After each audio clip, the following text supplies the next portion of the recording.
नमस्कार। जय गोर्खा सबलाई है। र आज म एक दुईवटा शब्दहरू लिएर आएको छु तपाईँहरूको अगाडि है। यो चाहिँ के हो भने अहिले हालैमा चलिरहेछ, तपाईँहरूले सुनिरहेछ है। दार्जिलिङ कालिम्पोङबाट चाहिँ सिलगढीलाई छुट्याएर डिस्ट्रिक्ट बनाउने खालको एउटा षड्यन्त्र हुँदैछ है। यो चाहिँ के हुँदैछ भन्दा चाहिँ अब बिजेपी सरकारले चाहिँ डिभाइड एन्ड रुल पोलिसी चाहिँ अब अपनाउँदैछ जस्तो लाग्दैछ हल्का फुल्का चाहिँ हो। केन्द्र सरकार र स्टेटले चाहिँ के गर्नु खोज्दैछ भन्दा चाहिँ अब सिलगढी र कालिम्पोङबाट चाहिँ यो कालिम्पोङ र दार्जिलिङबाट चाहिँ सिलगढी किन छुटाउनु खोज्दैछ भन्दा चाहिँ सिलगढी चाहिँ तपाईँको मेन हब पऱ्यो क्या। सबै बोर्डर एरिया, नेबरिङ बोर्डर्सहरू भयो, जस्तो नेपाल भयो, तपाईँको बङ्गलादेश भयो, तपाईँको भुटान भयो है। अब जति पनि बोर्डरहरू छ तिनीहरूको मेन चिकन नेक भयो क्या। त्यो भएर चाहिँ यिनीहरूले चाहिँ भोलिको दिनमा यो नेसनल सेक्युरिटीको कुरो पनि आउँछ यसमा है। त्यो ठिकै कुरो हो, नेसनल सेक्युरिटी गर्नुपर्छ है। अब देशलाई एउटा नेसनल सेक्युरिटी चाहिन्छ, त्यो ठिकै कुरो हो।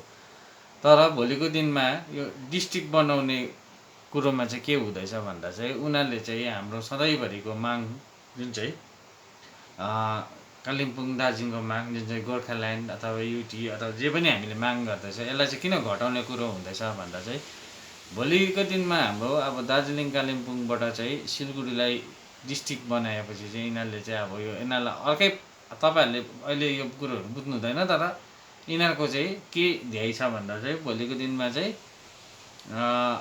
यिनीहरूले चाहिँ हाम्रो मागलाई चाहिँ सधैँभरि सप्रेस गर्ने बुद्धिमै छ। किन चाहिँ यो मैले भनेको भन्दा यो अर्को कुरो सुन्नुहोस् है, म भन्दैछु। उनीहरूले गोर्खाल्यान्ड तपाईँको दिने अथवा युटी दिने भने यत्रो 15 वर्ष 20 वर्ष उनीहरूलाई हामीले जिताएर आयो। अहिलेसम्म हामीलाई के भनेर जोतिरहेको थियो भन्दा हामीले तपाईँहरूलाई गोर्खाल्यान्ड त दिन्थ्यौँ नि, तर किन नदिएको भन्दा स्टेट मानेन भन्दै थियो नि। तर मैले अस्ति तपाईँहरूलाई बुझाएको थिएँ नि आर्टिकल 368 भनेर। तर आर्टिकल 368 को द्वाराले चाहिँ के भन्दैछ भने दुई भागमा बाँडेको छ हाम्रो संविधान, जुन चाहिँ पार्टली फ्लेक्सिबल अथवा पार्टली रिजिड भन्दैछ।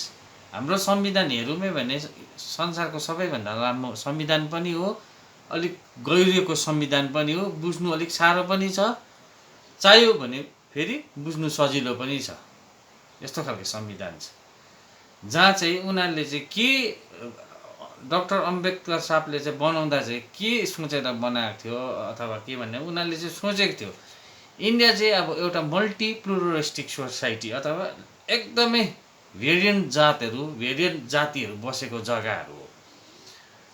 थुप्रो जातहरू बसेको, भोलिको दिनमा यिनीहरू मिल्दैन भनेर चाहिँ हाम्रो अकर्डिङ टु हाम्रो संविधान चाहिँ उसले यस्तो खालको संविधान बनाएको थियो भने जुन जुन कुरोहरू चाहिँ चेन्ज गर्नु नपर्ने, जस्तै प्रेसिडेन्टल पावरहरू, स्टेट र सेन्ट्रलको पावरहरू, सुप्रिम कोर्टको डिस्ट्रिब्युसन अफ पावरहरू चाहिँ यिनीहरूलाई चाहिँ फेरि एकदमै कडा स्ट्रक्चरमा राखिदिएको थियो। यिनीहरूलाई चाहिँ एकदमै कस्तो भन्दा राज्यसभाबाट पनि लोकसभाबाट पास भयो भने स्टेटलाई चाहिँ उयो स्टेटको अनुमति लिने यस्तो कतिवटा कुरोहरू चाहिँ यिनीहरूले साह्रो फेजमा राखिदिएको थियो।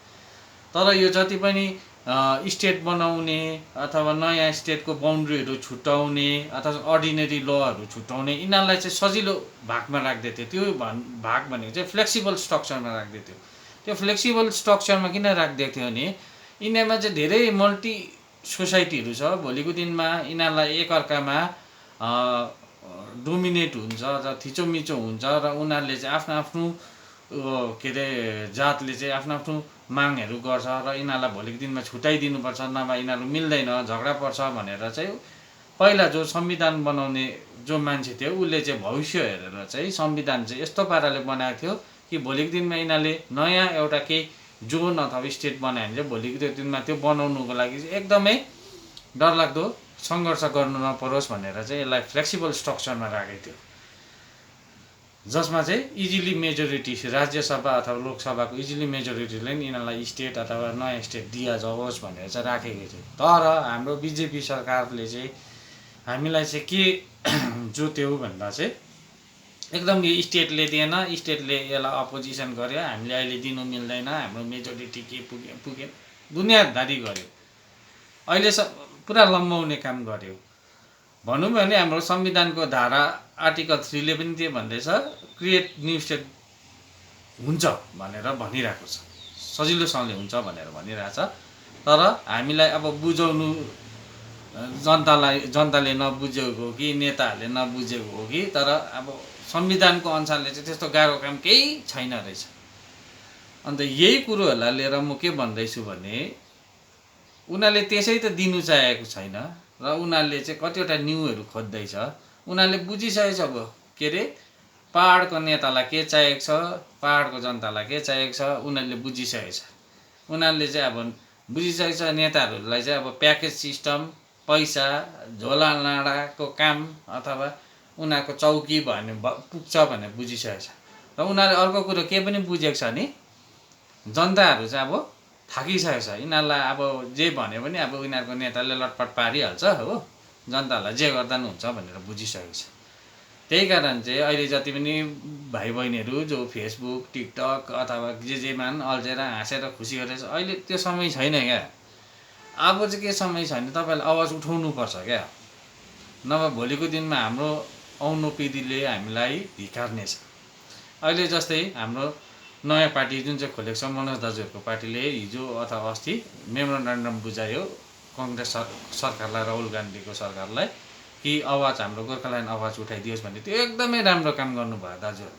किनभने जब पनि एउटा डेमोक्रेटिक कन्ट्रीमा एउटा रुलिङ पार्टीले तपाईँको आवाज सुन्दैन अथवा आवाज उठाइदिँदैन अथवा तपाईँको मागलाई लताएर जान्छ, तब हामीले अपोजिसन पार्टी पक्रेर हाम्रो आवाज सदनमा उठाउनुपर्छ। यो चाहिँ एकदमै हाम्रो भन्दिनँ, मोस्ट प्रोबेबली हाम्रो समाजबाट एक्टिभ मेम्बरहरू पनि छ, एक्टिभ पनि छ है, जसले चाहिँ अब गोर्खाल्यान्डको लागि सधैँ सङ्घर्ष गरिरहेछ। जस्तै हाम्रो छ दाजुहरू, भस दाजुहरू छ है, उनीहरूले आवाजहरू कतिजना दाजुहरूले आवाज गरिराख्नु छ। तर म भन्छु हाम्रो प्रायः जस्तो जनताले चाहिँ अब आवाज उठाउने दिनहरू आइरहेछ।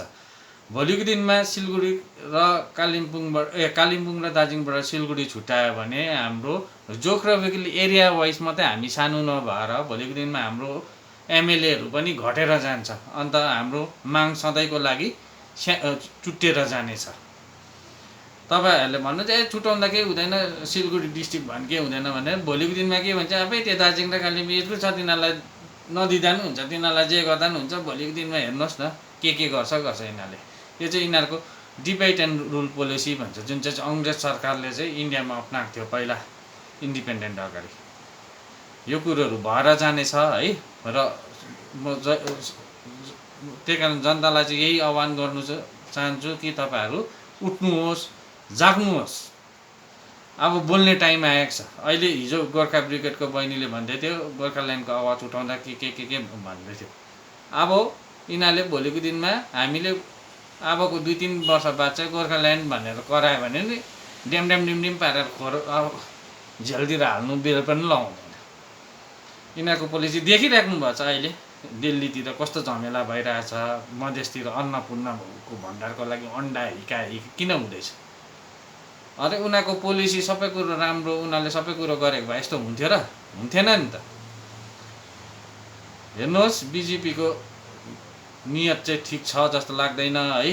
र भन्दैछु बेसी यो पार्टीमा जाने, झन्डा थाप्ने, अर्को पार्टीमा जाने काम नगर्नुहोस्, अहिले समय छैन त्यस्तो। र म भन्दैछु यो दार्जिलिङ कालिम्पोङबाट चाहिँ सिलगढी छुटाउने कुरोहरूलाई चाहिँ हामी घोर विरोध गर्नुपर्छ र यसलाई चाहिँ हामी एकदमै घोर विरोध गर्नुपर्छ भन्दै मेरो यो छोटो वक्तव्य यहीँ राख्दछु।